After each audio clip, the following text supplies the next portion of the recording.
Close your eyes for a second and remember the smell. Cold plastic, new cardboard, the faint hum of fluorescent lights stretching across aisles that felt endless. You were 8 years old, maybe 10, and you were standing in a cathedral built entirely for you. Rows of bicycles hanging from the ceiling like chandeliers, a wall of video games taller than your father. Somewhere, a tinny speaker was playing that song, the one that's still stuck in your head right now. I don't wanna grow up, I'm a Toys R Us kid. For 30 years, that jingle was a promise that this place, this kingdom of plastic and cardboard, would never end. It did end. By 2018, the doors were still there, but the windows were papered over. Yellow caution tape crossed the entrance like a crime scene. Inside, the shelves that once held every toy a kid could dream of stood completely empty. Jeffrey the giraffe, the smiling mascot who welcomed 3 generations of children, was gone, repossessed, auctioned off in pieces to strangers. Here's what they told you happened. They told you Amazon killed the world's greatest toy store. They lied. The real killers wore tailored suits. They sat in corporate boardrooms thousands of miles from the nearest toy aisle. And when the giraffe finally bled out, they walked away with hundreds of millions of dollars. This is how they did it.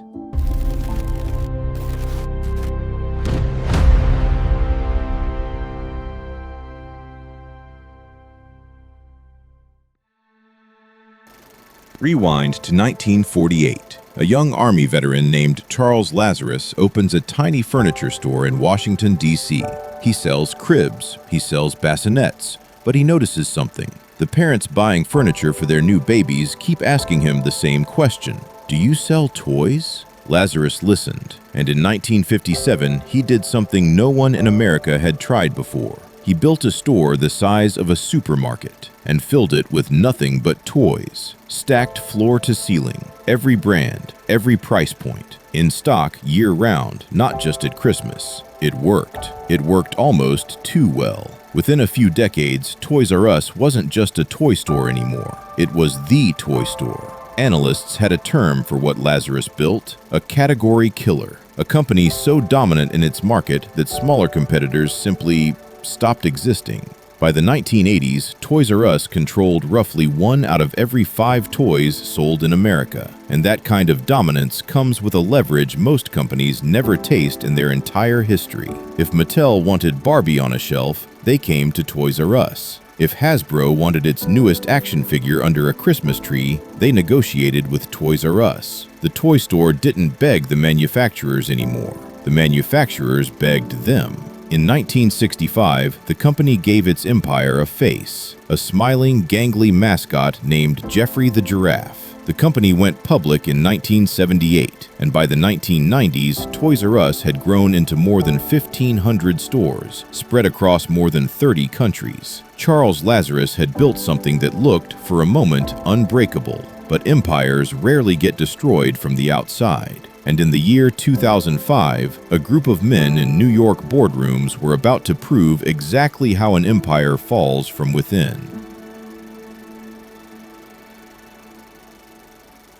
In March 2005, 3 of the most powerful names in finance, the private equity firms KKR and Bain Capital, alongside the real estate giant Vornado, announced a deal to buy Toys R Us for $6.6 billion. On paper, it looked like a vote of confidence. Public records tell a different story. The buyers put up only $1.6 billion of their own money. So where did the other $5 billion come from? They borrowed it. And here's the part that should make your stomach turn. They didn't borrow it against their own assets. Documents show they borrowed it against Toys R Us itself. This is called a leveraged buyout.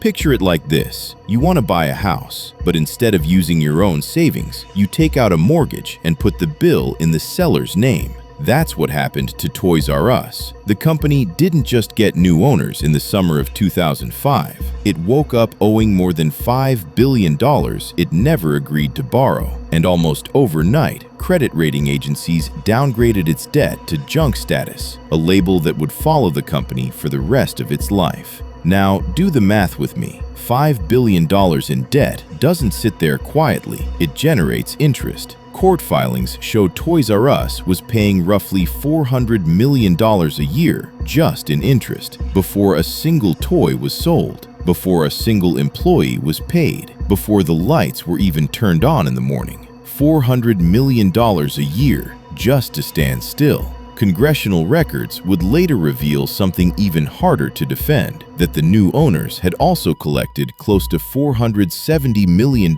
in fees and related payments over the years they controlled the company. Critics argued that Toys R Us was never really a failing business at all. Even in its final years, the company was still generating around $150 million a year in operating profit. It was a healthy company, running a marathon with a concrete block chained to its chest. And a marathon like that, you don't finish. You just wait to see which mile you collapse on.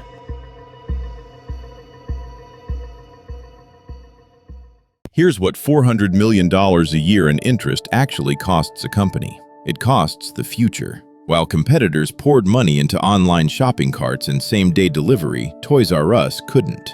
Every spare dollar was already spoken for. Stores went years without renovation. Carpets frayed, lighting flickered. The stores that once felt like a wonderland started to feel tired. Meanwhile, the ground was shifting for an entirely different reason. Walmart and Target had started treating toys as what analysts call a loss leader, selling them at rock-bottom prices just to get families through the door for everything else. That was a genuine, documented shift in consumer habits. But even that shift on its own wasn't fatal. A company without a $5 billion anchor could have adapted. Toys R Us didn't have that luxury. And then there was the deal that industry analysts now call one of the worst strategic missteps in retail history. Back in 2000, years before the leveraged buyout, Toys R Us signed a 10-year agreement making one company the exclusive online seller of its toys. Toys R Us paid this company $50 million a year for the privilege of staying off the internet itself.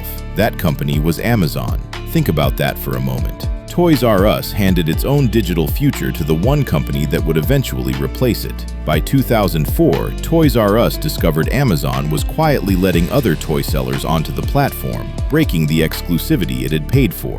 Toys R Us sued. A court ruled in 2006 that it could walk away from the deal, and Amazon paid $51 million to settle. But by then, the damage was structural. Amazon had spent 6 critical years building the exact logistics, the exact customer data, the exact online trust that Toys R Us needed for itself.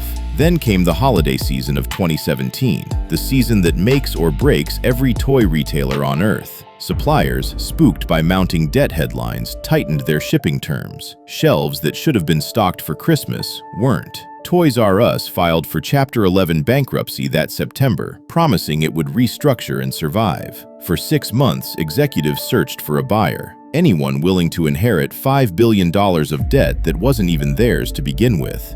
Nobody came. On March 15, 2018, Toys R Us told a bankruptcy court there would be no restructuring plan, there would be no rescue, there would only be liquidation. 735 stores, closing forever.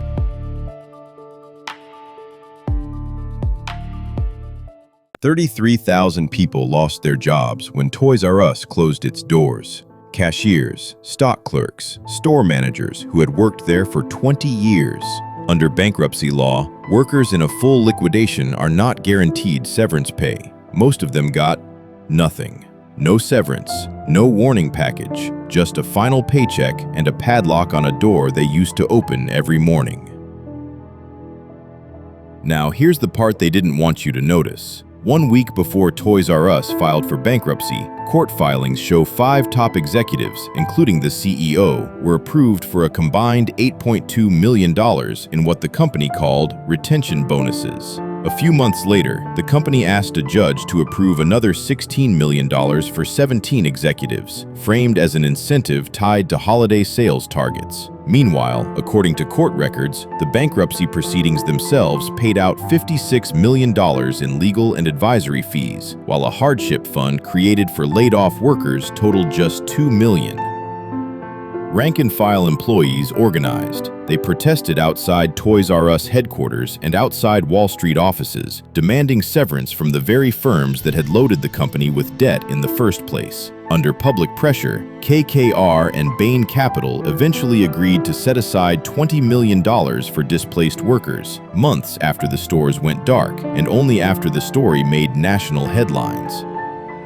The firms behind the buyout didn't walk away completely unscathed. When the company collapsed, records show KKR, Bain, and Vornado lost roughly $1.3 billion of their own invested capital. In 2022, a lawsuit filed on behalf of creditors accused several former executives and board members of fraud connected to decisions made during the bankruptcy, allegations those individuals have denied.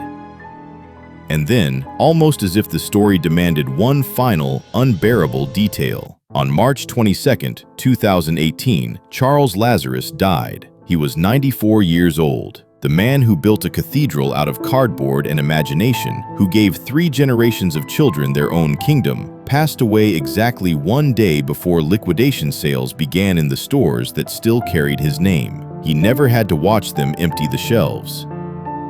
Toys R Us wasn't murdered by a website. It was bled dry by a financial structure engineered in a boardroom 13 years before the last store ever closed. Amazon didn't need to kill Toys R Us. The leveraged buyout had already made sure the giraffe couldn't run. The real lesson here isn't about toys. It's about what happens when a company stops being judged on what it sells and starts being judged on how much debt it can carry for someone else's profit. Toys R Us wasn't the only one. In the years around its collapse, other familiar names, Sears, Payless Shoe Source, a long list of household brands, fell through the exact same trapdoor. Bought with borrowed money, drained by interest payments, then blamed publicly for simply failing to keep up with the times.